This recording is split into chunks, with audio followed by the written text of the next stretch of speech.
Hello and welcome back to ShowPod Series 2, and I'm starting today with an apology. Two apologies. First apology to my good friends, Mr. Jethro, Mr. Dave, my fellow geeky guys who are here. I forgot to bring biscuits. Oh dear. One job. Yeah, so we've just had cups of tea, but I didn't bring biscuits. Yeah. And you've almost run out of milk as well.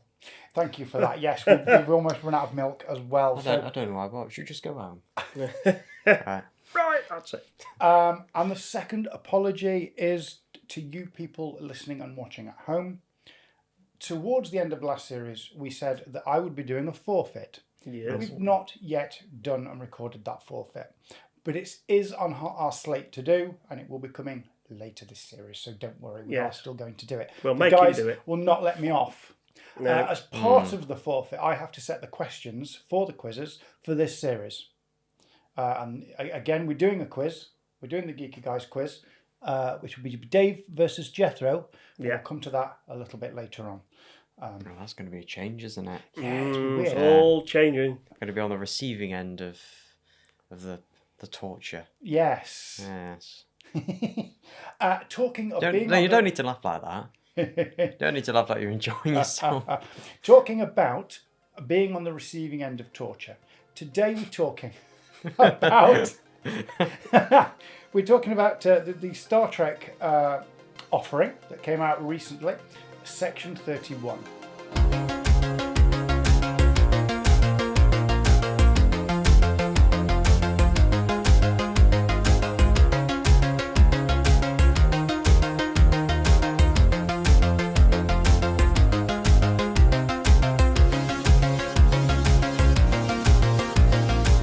I'm just going to come right out off the bat here and say it wasn't very good. Okay? Controversial. And when I say it wasn't very good, what I mean is there was so much potential there that they didn't take advantage of. I think that would be fair to say. Yeah. It was short as well. It came out they were going to do a series to start with. Then they decided to do a film. It was only an hour and 35 minutes. And it's currently sitting, as of just before we started recording, at 3.8 out of 10 on IMDb. 3.8. 3.8. Yeah. When I last looked, it was like 4.7. Yeah, so it's dropping in popularity. Yeah, it kind of slipped under the radar a little bit. If you didn't know it was coming and you weren't looking at the feeds, you probably would just miss it.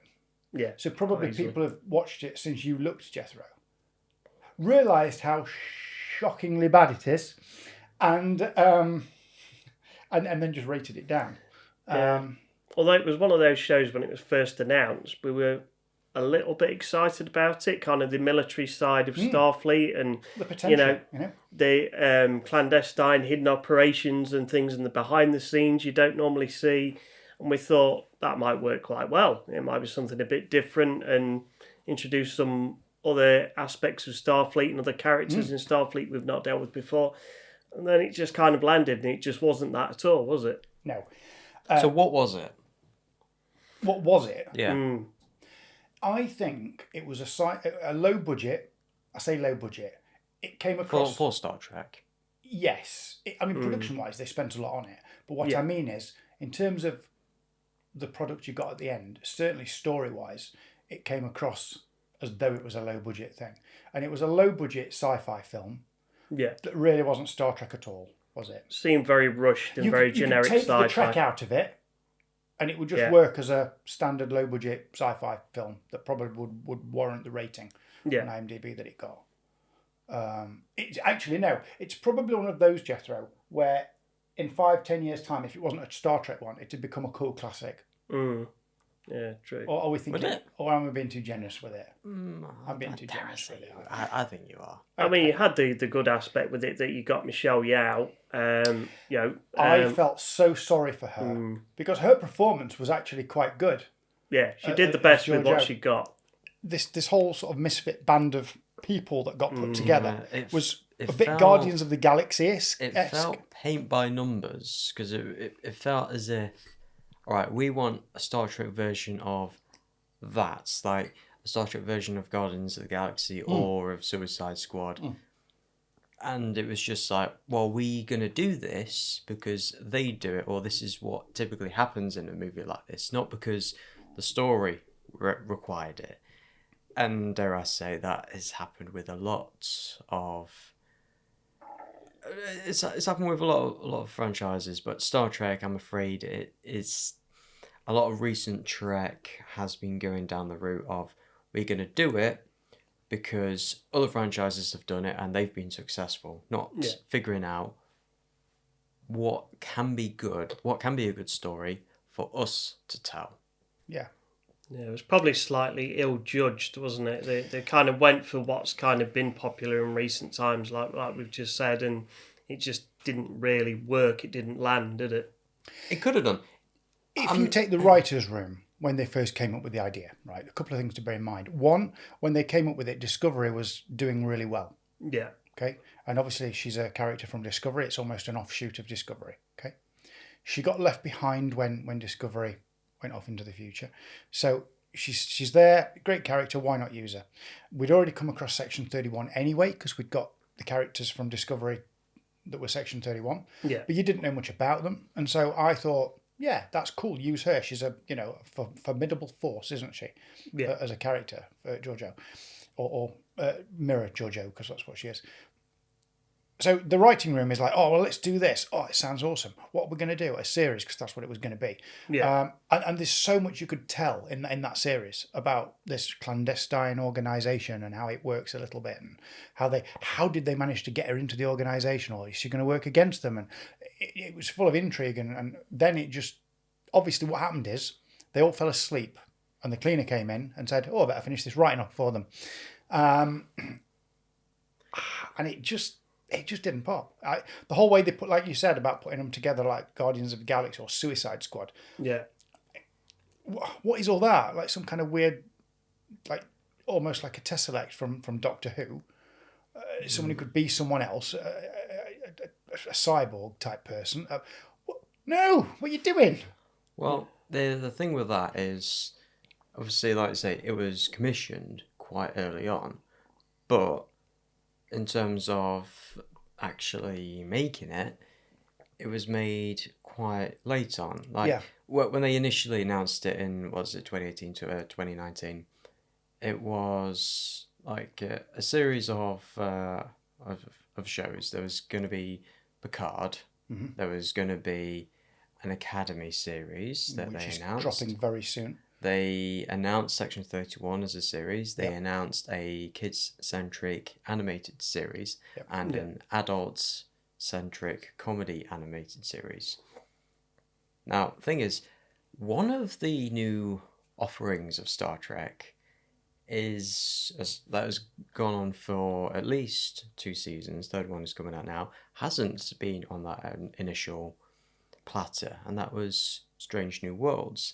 Is Strange New Worlds the reason why Section 31 has been bumped off so late? Because in my mind, I think that's plausible. When the first series of Strange New Worlds came out, there was a lot of hype. Because you're back on the Enterprise, and return to form with the storytelling, the planet of the week. Yes. And you've got Anson Mount as Pike, which is absolutely phenomenal casting. Yes, but that wasn't one of the announced or planned series. No, but fans probably wanted it.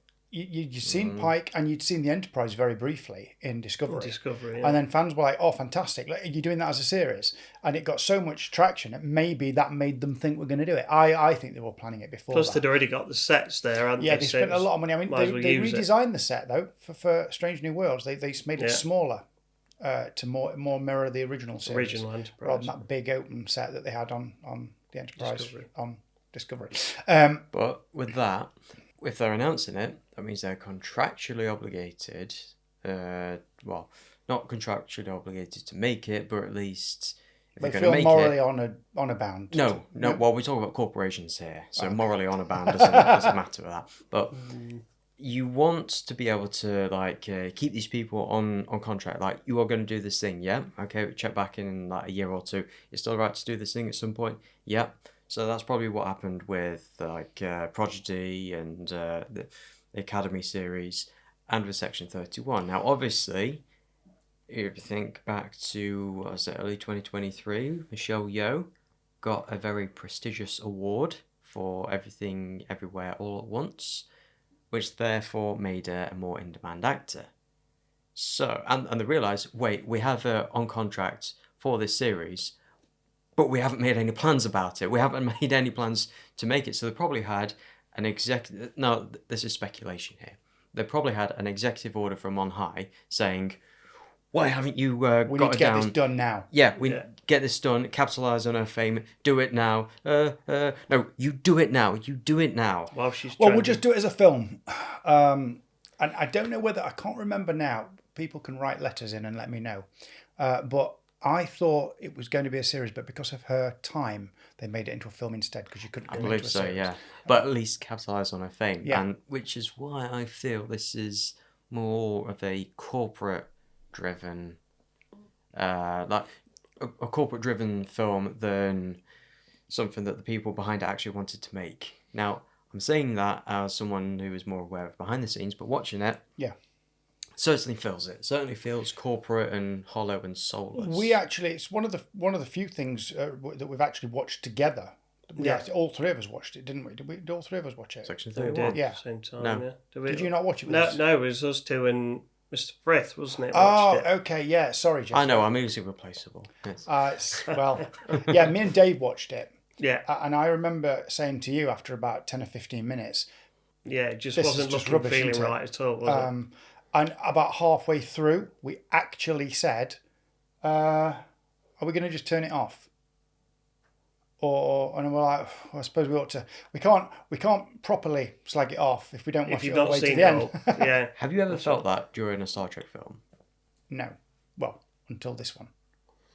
I think the other thing that went against it as well was the fact that they had the writers and directors strike during the time when the film was coming out, and so it pushed There was way a few back, delays didn't that it? really pushed it to the point where it was out of popularity. Really, it was Writers out and of actors time, strike. basically, because you're going back to this Discovery character and this little bit of a not exactly a continuation of a story, but you're looking at this little bit of something that they brought in then, and it was ages ago. People had forgotten about it. Just to go back to what you just said, I know that the motion picture was a long slog to watch, but I never. Although I sometimes, when I watched it early on for the first time, I did think, oh, it's a little bit slow. I never actually thought, I want to turn it off. I can't be bothered with it anymore. You just fast forward, skip it maybe, but No, I watched you it, want but- to know but- what happens near the end. It's There's probably always because that it's probably thing. the characters though, because you had Kirk, you had Spock, you had the people. But you had the mystery. You had the single mystery. Yeah. With this one, it was a MacGuffin that was going to destroy a whole...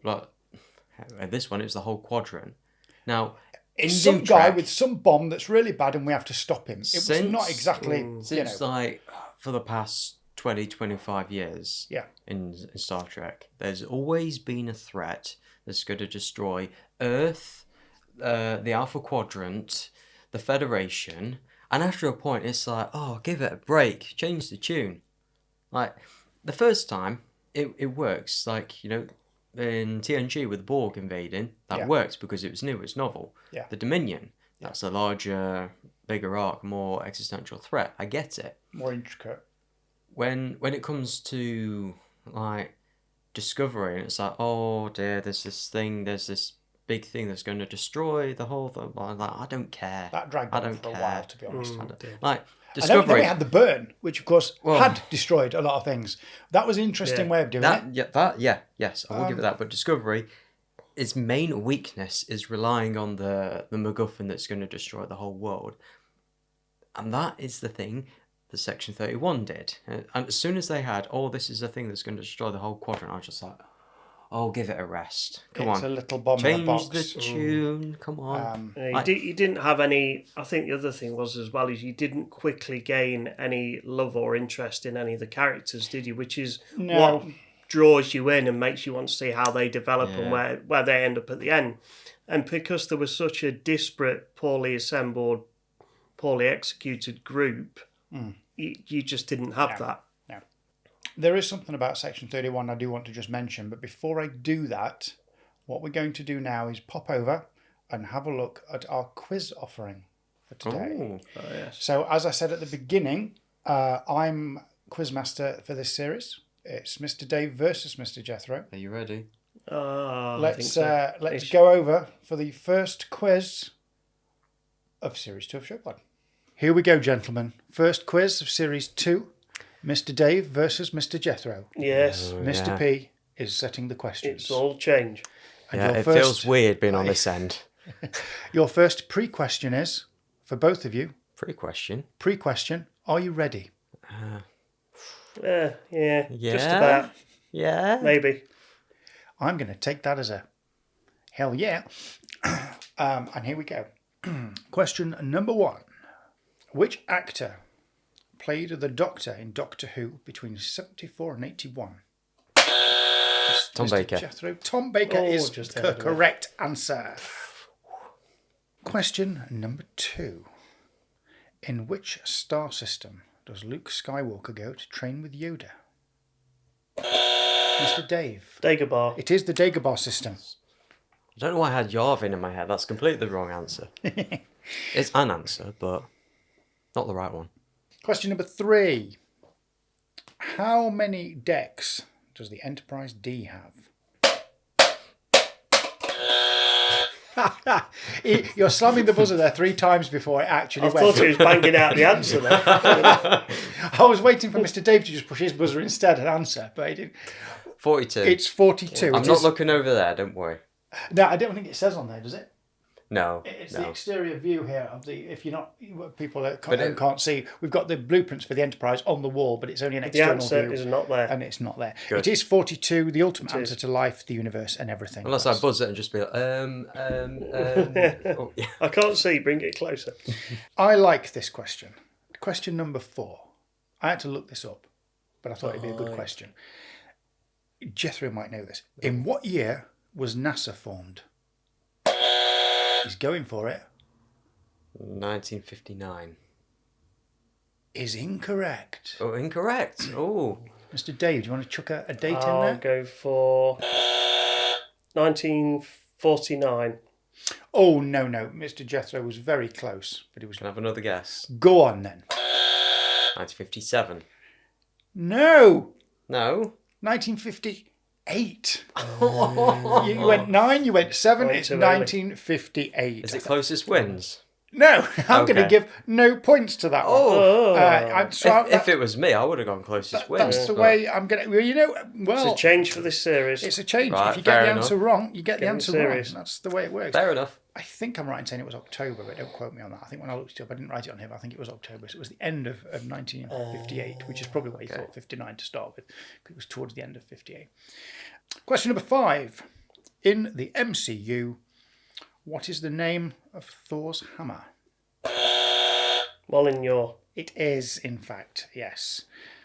Well done, Mr. Dave. And I did sort of write out the answer here in phonetically, so I could say it out loud if no one Right. got it. But you got it, and it's fine, and it saved me having to say it. Ah, no. Happy to help. Question number 6, and I think I've got this right.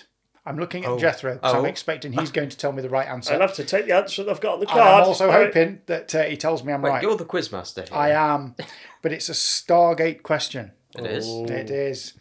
Might as well give you the point then. In Stargate SG-1, at least for Series 1, 2 and 3, who was second billing on the credits?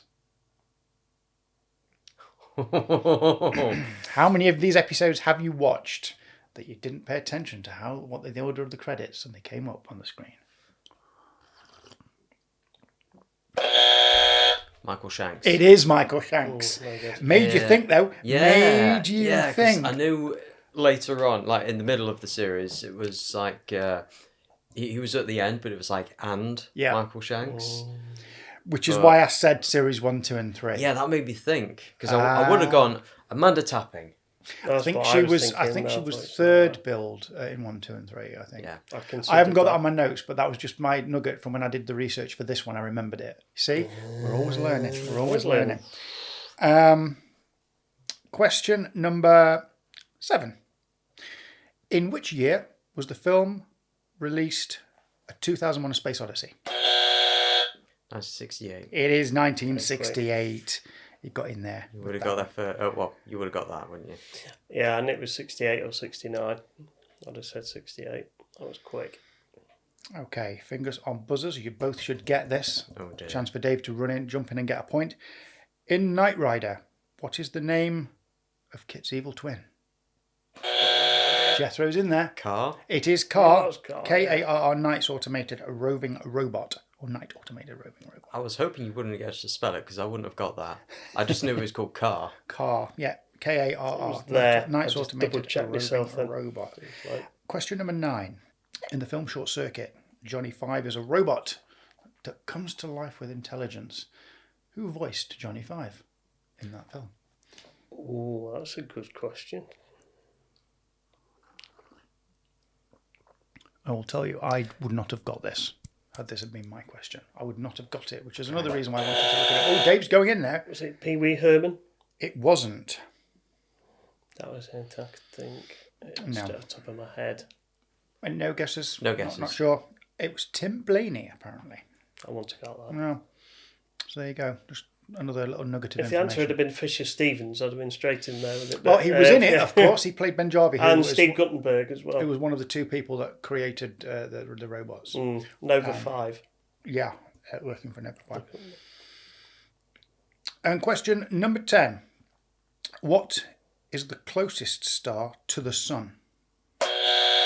Proxima Centauri. It is, in fact, Proxima Centauri, Mr. Jethro. Well done. And after 10 questions, I can tell you that, Mr. Jethro, you got 1, 2, 3, 4, 5, 6 correct. Wow. And Mr. Dave got, let's just say, not 6 correct. No, So, Mr. on that Jethro one- is so the winner. today, Mr. Jethro, congratulations. First quiz of the new series. Oh, that the takes win the pressure off. goes to you, my friend. First GG. win. GG. GG. Cheers, Kev. And there you have it. Well done, Mr. Jethro. First quiz in the bag, on the board, points Yes, on the he's board. got a victory. My genius is almost frightening. It is. I mean, there's just no beginning to your intelligence, is there? Things can change. Absolutely. It's far in talk. It's a marathon, not a sprint. So, just before we went off and did the quiz, we were talking section 31, and I just wanted to point out that Discovery was not the first time we'd come across section 31. No, it has been mentioned. So, to in the later past, series, Dave, Jethro told me exactly in a minute, 'cause I can't remember off the top of my head, I didn't write it down, but towards the later end of Deep Space Nine, there is an episode called, I forget the one. oh, he's going to think about it, see if his memory Season palace- 6. It's series 6. Season towards the end. 6. Yeah. And it's, I believe it's William Sadler Yes. that comes in Commander Sloan. and plays Sloan, who's an agent working for Section 31. Yes. And it's the first time it's sort of brought up, and he tries to recruit Julian Bashir, if I remember rightly. Yes. It's been a while. Because, of course, Julian Bashir is genetically enhanced, and he's got all, once it comes out that he's genetically enhanced and he's got these abilities, they decide he would be a good recruit, which I believe he turns them down in the end, does he? Yeah. Yeah, He kind of but turns there's them down. like But this there's thing an undercurrent of, well, we're going to keep an eye on you. And he's thinking, I want to know more about this Section 31 and what it's all about, because it's shrouded in a lot of mystery. All we know is some secret wing of Starfleet, like MI6. But no one acknowledges it exists. But we know it exists because he turned up. And that's about it. We just know it's some secret clandestine intelligence service within Starfleet. Yeah. And it's all very, ooh. And then they don't really talk about it again. A little. There's a little reference, I think, another episode, isn't it, with a reference to it. It mentioned an Enterprise yes. as well. Yeah. Yeah, the And it's formation mentioned on with, Enterprise as Malcolm well. Reed. Yeah. It was had similar dealings with Section I remember 31. something about that. And in the Kelvin timeline, you had Star Trek Into Darkness. You had Admiral Marcus develop the USS Armageddon. Is It's the it? big black one, isn't it? Yeah. I can't It is remember the the name of it. Armageddon, I've got the I think ship so. upstairs, but Dreadnought. it is. Dreadnought class. Dreadnought class. I've got the limited edition ship you got with the DVD. Yeah. It's but it's been brought up Yeah. whenever there's been a prequel. Right. So, yeah. But there was not a lot of information about it. It was always very cloak and dagger. Mm. And then when you got to Discovery, we had a little bit more. We saw they had a ship and there was a hierarchy and Com badges. Black com badges. Mm. And so this was a really great opportunity to sort of dig into that a little bit. And they did none of that. They did nothing of the hierarchy at all. Because originally, Section 31 was supposed to be a cautionary tale of, despite your your idealism, there's this often undercurrent of like a sinisterness How within much your power organisation. do they have? Should And they have said power and so the thing is, have you seen the meme of it's one to comment on media literacy where it's like this big author writes the novel "Do Not Create the Torment Nexus," and then 30, 40 years later, a tech CEO with no media literacy says, "And now we present you with the Torment Nexus, as featured in the movie or in the book. Please do not create the Torment Nexus." How people see a cautionary tale of this is something bad that can happen if we are not careful, and then someone else comes across with it like, oh, that's cool, let's do that. And I feel this is what's happened with Section 30, or Star Trek Section 31. Yeah. It's apparently it's created originally as a cautionary tale, but it's become like, oh yeah, we're going to make this cool and sexy. It's like, no, that's not what it was. Never was. No. And now a word from our sponsors. Are you looking to take your business or idea online? Then Namespace has you covered. From personal websites, e-commerce and fully managed IT services. See what Namespace can do for you. To find out more, go to namespace.rocks. The other thing about it as well, which I didn't like, is they brought in a character called Rachel Garrett. Oh, Yes. That rings a bell, doesn't it? Rachel Garrett, as we all know, is captain of the Starship Enterprise, Ambassador Class C. Enterprise C, as seen in The Next Generation episode. Yesterday's Enterprise. Thank you. Season 3, episode 15. Do you remember, Dave, when I could do that and just reel things off? It was Real very straight annoying off. for you, wasn't it? But now I've got a Jethro that knows a lot of things. That's good. Yeah, and Give it 20 years, I'll forget it. is he calling me old? Is that what he's doing? Wait until your memory palaces are like ours. The door's falling off Mine's and the more of a window's memory broken. tent now, and it's blowing in the wind. I'm telling you. Rachel Garrett, and what a lovely performance of Rachel Garrett. A really strong, really good performance. And then you get this character, and it is meant to be the same Rachel Garrett earlier on in her career. And the performance was okay, but there was absolutely no reason to have that character in this at all. No. The only reason they had Rachel Garrett in this particular show, in this film, was to make some kind of connection to the rest of Star Trek and try and keep the fans happy. Nice Easter egg. And to be honest, if anything, it more for me went the other way. I was more angry and upset that they've wasted such a wonderful character, a future Enterprise captain. Could have done so much more with her. Running around with these people. And they didn't really use it that well in it anyway. No. So do you think she was more of a corporate mandated inclusion? As a bit, right, we need a legacy character, bring him in, and they were like, that'll keep the fans happy. That'll be lovely. Well, it didn't. So that backfired, didn't it? I got quite upset and angry about that.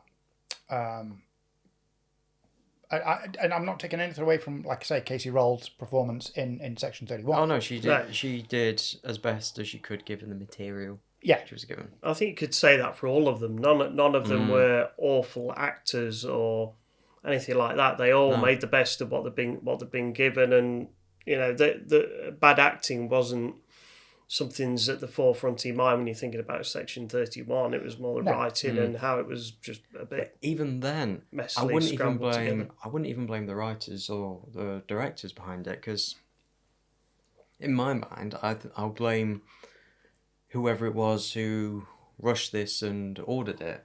Yeah, it certainly didn't help. So, I mean, look, I I can kind of get on board with the let's go find Georgiou, she could help us. I get that. Yeah. She's a Mirror Universe character who has abilities in terms of fighting and she, she's a formidable Genocide. force. Yeah.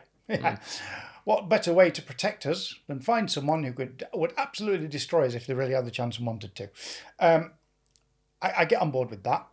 I can put up with it being a film rather than a TV series. I think it'd play better as a TV series, but I can put up with a film. I can put up with a little bit of the there's some threat. It's a bomb. It's going to blow up the world. I get that. You've got to do that. I get that. I mean, I would disagree. There are better ways. All right, there are better ways you can do it. Yes, but I can put up with it. Or at least I could do if the rest of it was actually quite good. Because this is where I'm going with this. The bit that really just made me not like it was this array of weird characters. You've got this like Vulcan who's laughing and it just doesn't... Vulcan with a symbiote. It's just weird, just strange. This sort of weird... It's not even not a shapeshifter or a founder. It was like a weird tessellate... Could have been a Romulan. ...type thing. Yeah. Just... And then like somebody in a robotic...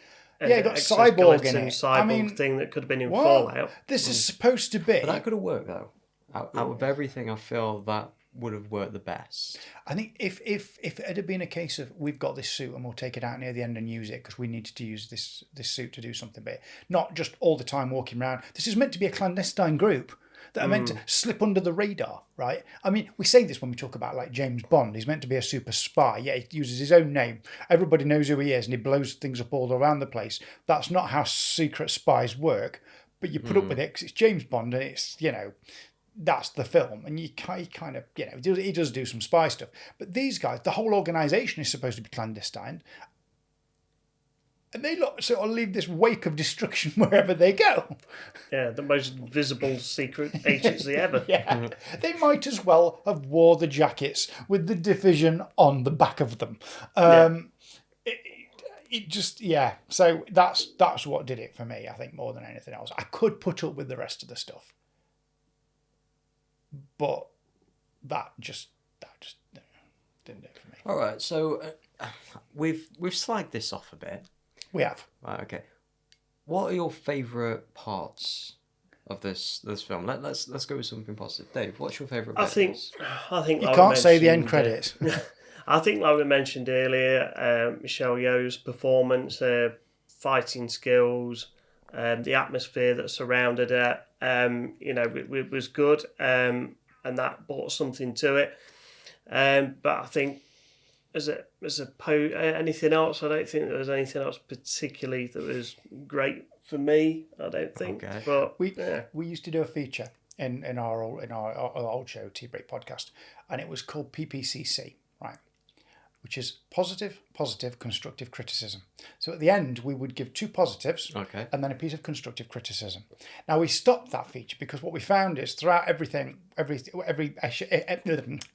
episode, we did that anyway.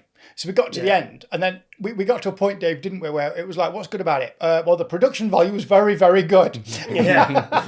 And that was what we said every time. Oh, the acting was very good. The production value was very, very good. It got very vague and repetitive, didn't it? It did. And so we stopped that feature. It's not doing that anymore. When you just asked it just made me think of it, because we've obviously been doing a lot of looking back recently, and we know our previous stuff. So what do you think? A positive in this?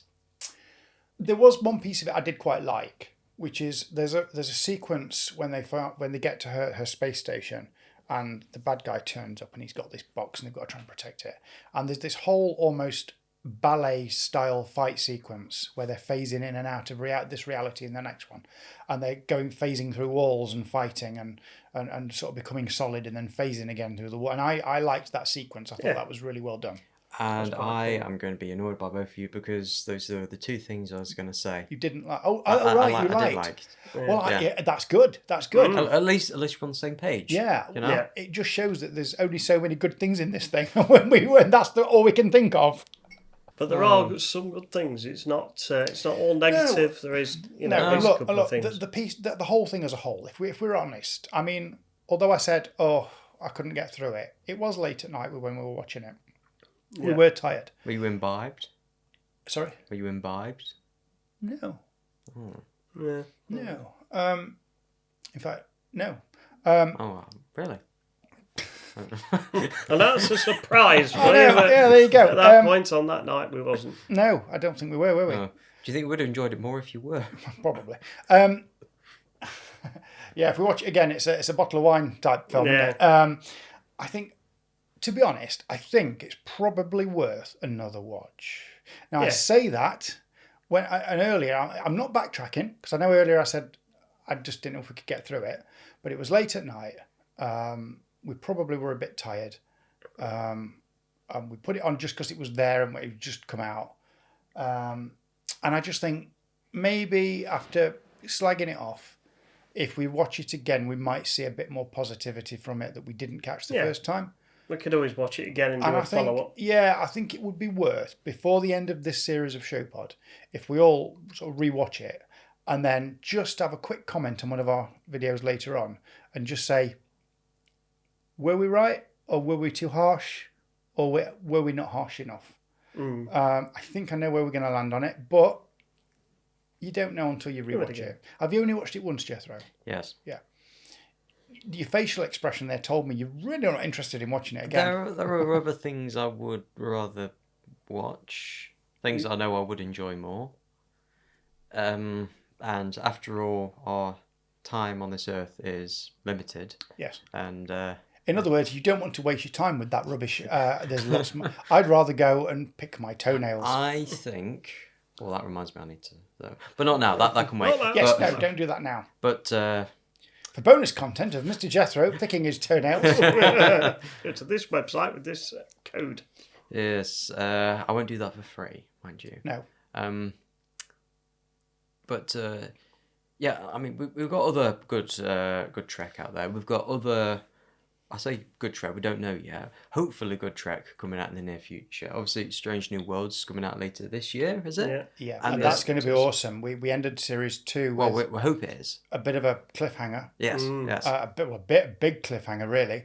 Can't wait to see what happens. In fact, the silly nugget there, the town they used for the planet where they go to on the last episode is the same town they used for Reacher, Margrave in Reacher Series 1. Just in case you're interested. Well, thank you, IMDb Trivia. It's all right, thank you very much.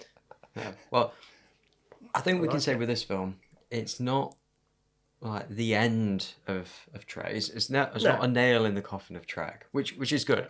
Like, at least Star Trek is in the point where the failure of one project is not going to spell doom for the rest of them. No, well, it's not connected to any of the others currently at the moment anyway, which is good. Yes. Because Discovery's finished, so it's not going to affect that adversely. No. And I think, like we've mentioned before, Star Trek content generally is usually pretty good. We can normally find plenty of things to like about it. So I think this is just one of those unfortunate misses in a pool of like things that have been reasonably good. Yeah. And that happens when you're building out an extended universe and spin-offs. You always end up with things that suffer that aren't quite as good. Yeah. They're taking risks, which, Yeah. Look, we can slag this off all we like, but they are taking risks, like trying something different, trying a new format. Instead of sticking to like a series, they're trying to like a more condensed film, almost like a streaming movie, which I'll be honest, I hope they do more of, despite this not being like as successful as others may want it to be. I want them to try more. I want them to experiment. You know, like you have your short treks. Yeah. I've seen people call something like this a long trek. I think we could do with some more long treks. Maybe lower budget, single story focused things. There's no reason. I mean, as you said there, those short treks were pretty good quality, and you know, we watched all of those, and they all added something to the material for the the overall broad sense of Star Trek. So there's nothing wrong with carrying on doing these things and doing some shorter ones. I think while you've also got something good that people are still engaging with, that's important to have. Yeah, I think you kind of just said that anyway, mirroring it. But I mean, take the new DC stuff for example. We've got Superman coming out later this year, and there's a lot. There we go. He's mentioned it. Yeah, I mentioned it. Ding. It's time for Mr. P Bingo. Yeah. Look, the thing is though, that's the first project of this like new James Gunn's new regime in DC, and if it fails and falls on its bottom, it's really going to upset things a little bit. Yeah. Whereas he's not got anything else to fall back on. This isn't the thing he needs to fall back on if it all goes wrong later. So it's got to work. Whereas Star Trek's got Strange New Worlds, which is doing phenomenally well. Prodigy. We've just been doing finished. all right. Lower Decks has just finished, but that was very well received. And then we've got Academy coming out, which We'll see. It's Discovery. It's got Robert Picardo in it now as the EMH Doctor from Voyager. yeah, Nice. Which will be interesting. I think that'll be quite cool to see him in there. I hope they don't just use him as a character like we've said earlier, where they just pulled a kind of legacy character in just to appease the fans. But I don't think they will. I don't think he would have done it had that been fingers the case. crossed. Fingers crossed. Hopefully it'll be good. And just in case you wanted to know, it is Series 6. It's episode 18 called Inquisition. That's the episode with William Sadler as the Section 31. And it's Julian is investigated. You think they're suspecting him of treason, and they kind of interview everyone, but it's just all subterfuge to get to know whether he's someone that they could bring into Section 31. But there you go, that was it. And that episode got 8.2 out of 10 on IMDb, just to put that out there compared to the 3.8 that this film got. There we go. We are getting towards the end now, but there is something that we're going to bring in this series, which was an old feature from Tea Break Podcast. From the old Tea Break Podcast. We didn't do this last series, but we're going to bring it back. It's called Geeky Guys Favourites. We do this when we interview celebrities still, and actors and people, and guests. But we stopped doing it between ourselves. But we evolved it into a kind of a card system with a number of options and say, right, number 4, what is your favourite, such and such, and it was more random, wasn't it? It was. This one, however, I'm going to pose a question to you, and we'll see what we get for your favourite. It's not necessarily connected to the topic we're talking about. It's just a general sci-fi geeky type. Favourite? So the Geeky Guy's favourite question for today is: what is your favourite eatery, bar, or food or drink establishment from the geek sphere? From TV, film, or book, whatever. What's your favourite eatery or bar? I think I would. I've been thinking about this, and I would probably have to go for 10 Forward on the Enterprise. You're going for the classic. Yes, you've got all types of different drinks from across all the ages, all the planets. Same with food as well. It is green. It is green.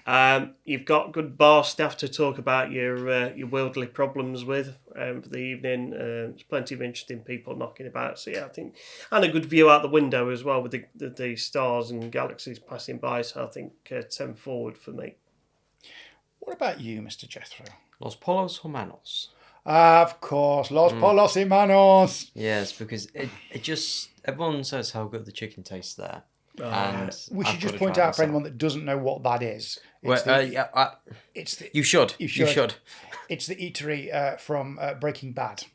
Yes, there is the front for Gus Fring's methamphetamine empire. Lovely. He doesn't sell meth in the chicken, mind you. That's not why people keep coming back to it. No, at least I don't think so. It's just good chicken. It's just good chicken. My favourite is always the same when it comes to bars and restaurants. It's Milliways. So I always say Milliways, which is the restaurant at the end of the universe from Hitchhiker's Guide to the Galaxy. Lovely. Just because you can watch the universe blow up and then they just wind time back again so you can go back to the following night and watch it all over again. Yeah. Yes. Because when they say at the end of the universe, they don't mean they mean literally at the end of the universe when it blows up. Then it's caught in a space bubble, like a bubble that you can. It's one of the few times where you can, ethically source beef. I have a cow that wants you to eat it. And I was like, what do you mean? Like, yeah, there's a cow that wants you to eat it. What, you want to eat a cow that doesn't want you to eat it? That's a very good point. It's a very good point. Yeah. There you go. That's our first Geeky Guys favourites for this series. So let's just to summarise then. Section 31. It's not very good. If you're a fan of Star Trek, I think you should watch it just because you need to make your own mind up. Yeah. But please, disclaimer, do not blame us if you fall asleep whilst watching it, and do not watch it while operating heavy machinery. We are bashing it, Where but the I mean, proper safety there are boots. going to be some people out there that really do like it. I mean, it did Yeah. get 3.8 out of 10, not 0 out of 10. And like I said, there were some stellar performances. Yeah. Just a lot of the stuff just let it down. I think that was the thing. Anything to add, Jethro? No.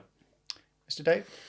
I would only finish by saying I wouldn't mind seeing them have another go at it in the future at some point. Return to Section That's an 31 interesting and point. Yeah, we'd not thought about that. actually, get it Kind of not fix just some get of it the right. mistakes, if you like. Look at it through a slightly different lens, that agency, and maybe even bring Michelle Yeoh back, but just I don't know, just make it a little bit more Star Trek, I think. Yeah, I've got, for some reason in my mind now, I've got Q from Bond saying, what did you want, an exploding pen? We don't go in for that sort of thing anymore. So I've just got this thing where someone for Section 31 has just been brought in and it's like, what did you want? Cybernetic suits and tessellates? We don't go in for that sort of thing anymore. Gun and a radio. There you've got a comm badge and a little Type 1 phaser. Good luck. That's the way it should be. Well, there we go. It was an interesting idea that perhaps didn't go the way they wanted it to because of the very rare factors that we've postulated about. Make your own mind up. Yeah, let us know in the comments. Let us know, Yes. what you think. 'Cause it's interesting. 'Cause there must be something else that we didn't think of, or another reference in there that might have made it better, or because it was quite late when we watched it, Dave. Absolutely. Maybe it would have made more sense if you did have alcohol. It might have done, yeah. Maybe. I don't think we were drinking, were we? I think we had cups of tea that night. Yeah, I think we did. Which I know. It's weird that we have to have this conversation where we drink, because in the past, Dave, let's be honest, when we've done these sort of research things, we have tended to open a bottle of wine. Yes. But just lately, we've tried to behave ourselves a little bit more. A little bit. Anyway, thank you so much for watching and listening. We will be back next time. Are we saying what we're doing next time? We could do that, couldn't we? Yeah, we could do. Yeah, So our next instalment of Showpod, we're going to be talking about the rebooted series, or reimagined, is it? Reimagined. Reimagined. Thank you. Series of Battlestar Galactica. So that's going to be the next one, which is quite fun. Yeah, keeping it spacey but different. Spacey but different. Spacey but different. That's exactly what the reimagined Battlestar Galactica is compared to the original. It's spacey but different. Sum it up in 3 words. Yeah. Be a new feature. And of course, we'll have another instalment of our quiz and some more Geeky Guys favourites. Don't forget on the favourites as well. Put your own ones in the comments as well and tell us what your favourite eatery is, or bar, or food and drink. Might be a really good one we haven't thought of. Yeah, because that's going to be interesting. I'm gonna collect all our answers for this series as we go through. Because when we did Tea Break podcast, I never wrote them down. No. So I'm gonna go back and write them all down and see if because we might duplicate a question this series, and if we do, I want to see if our opinions has changed. That'll be So we'll interesting. see. Anyway, thanks for watching, and we'll catch you next time. Don't forget to find all our stuff at Geeky Guys.